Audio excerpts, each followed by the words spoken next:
आधीच्या रचनेमध्ये आपण ब्रह्मा आणि विष्णूची गोष्ट बघितली. तर आपल्याला माहिती आहे विष्णूचे 10 अवतार आहेत आणि त्या 10 अवतारांपैकी आपल्या सगळ्यात जवळचा, आपल्याला हवाहवासा वाटणारा एक अवतार म्हणजे सांग. आजचा आपल्या ह्या रचनेचा गोड नायक दुसरा कोणी नसून आपला कृष्णच आहे. बघूयात आज कोणत्या लीला बघायला मिळत आहेत.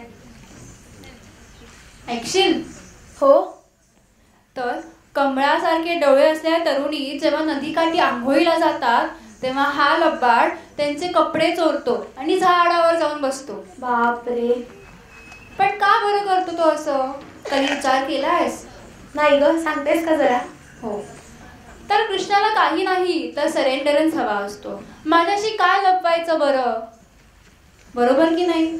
सरेंडरन्स म्हणजे जरा सांगशील का? सरेंडरन्स म्हणजे तो एक कोण येतो? कृष्ण. कृष्ण म्हणजे कोण? कृष्ण देव आहे. मग आता देवाशी तू काय लपवणार? काहीच नाही लपवू शकत. मग तसा सरेंडरन्स.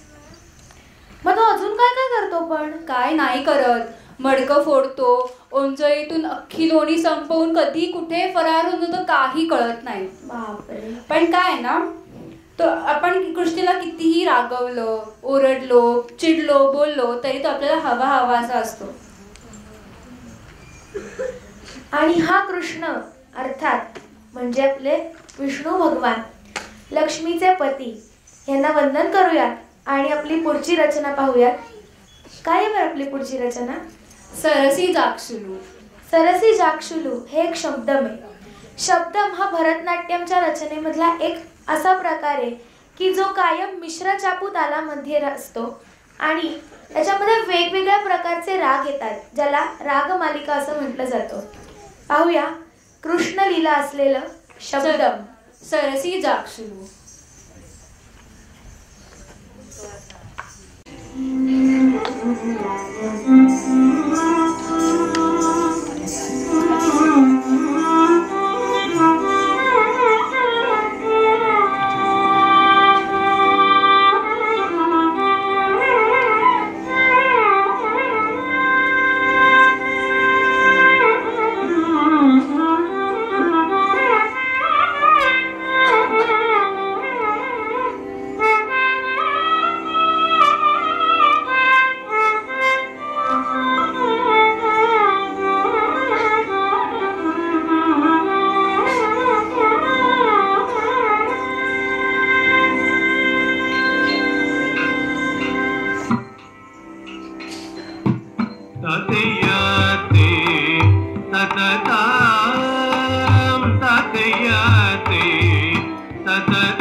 किती छान वाटलं तुम्हाला सगळ्यांना नाचताना बघून. Look at the spark in their eyes and the grace in their steps. This was Team Blooming Birds. Sanjot Sapre, Ananya Tangsare, Savi Bhor and Nandini Dixit. Thank you.